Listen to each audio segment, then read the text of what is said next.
Does Twitter sell books? Yes, it does. With so much excitement and hype surrounding Twitter, I decided to look for concrete examples of social media success in book publishing.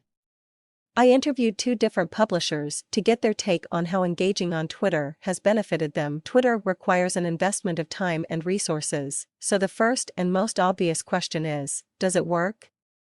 Does it sell books? I asked Michael Tekens, publicity director of Algonquin Books, and he answered emphatically, yes, absolutely. I agree as well. At FSB, we are running tests to judge the impact of Twitter chatter on sales, and the picture is undeniable. Twitter is leading to sales, more on that next month. Algonquin Books, at Algonquin Books, was featured in Huffington Post's recent article on the 12 best publishers on Twitter. Another publisher on the list was Alfred A. Knopf, and I asked Mary Buckley and Pamela Cortland if they feel their efforts managing Twitter feeds sell books. They too said yes. The dynamic duo have been tweeting for Knopf, at Knopf, for just over a year. Although they were not hired for this role, they seem to be naturals at it. First, they took over the Facebook page and later the Twitter feed. April 2009, we decided to create a more active presence. Mary and I split the tweeting responsibilities because we were both interested in Twitter's potential for engagement with readers, said Cortland. The growth in the number of followers for both Algonquin and Knopf has been substantial. In 2009, Knopf had 1,581 followers, and today, they have over 32,000. I asked them what the secret to their success is, and if the growth was steady. Our growth goes in spurts where some days we'll increase by 50 followers and the next by 200. On average, we gain about 100 followers a day.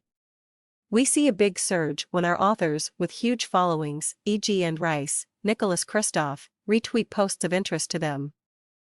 In addition, we find that our tweets about general literary news such as book festivals across the country or discussions of the book world today has appealed to a broad audience. Algonquin also has a hefty following of over 26,000. The trick to their success may lie in the community building, which is so crucial to Twitter. Tekens explains his 3-point plan for engagement. First, be proactive about interacting with other people. You have to engage in conversations, not merely post as if you're reporting to a captive public. Second, display your sense of personality, use wit, humor, creativity, and have fun. Third, post and comment on topics you know and care about, not just literature and publishing, but all topics in the cultural dialogue.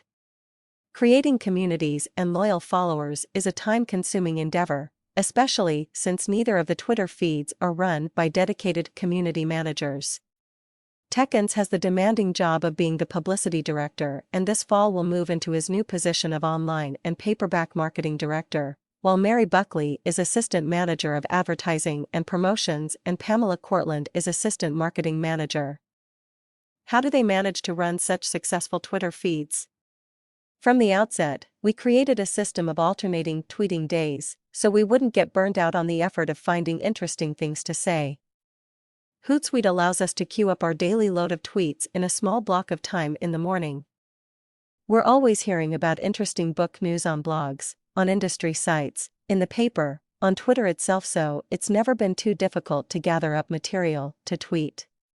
Additionally, now that our colleagues are more aware of Twitter's potential to reach a vast audience of readers, booksellers, and media contacts, they've been wonderful about feeding us with great reviews and author events, said Buckley. For Tekens, Twitter seems a natural extension of his job. It depends on how good you are at multitasking.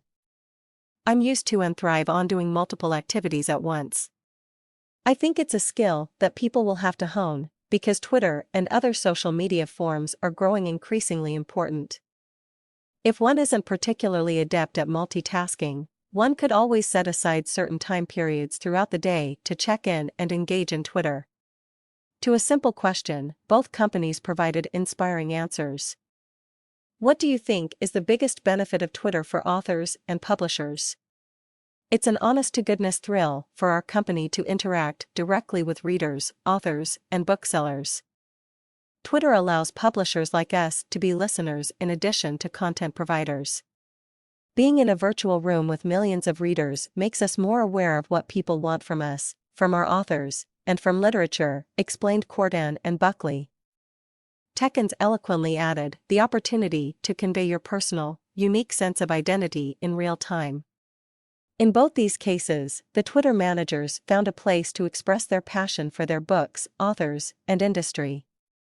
They did not set out to build a large number of followers. They set out, almost as an experiment, to engage with a community and found it to be extremely gratifying and successful.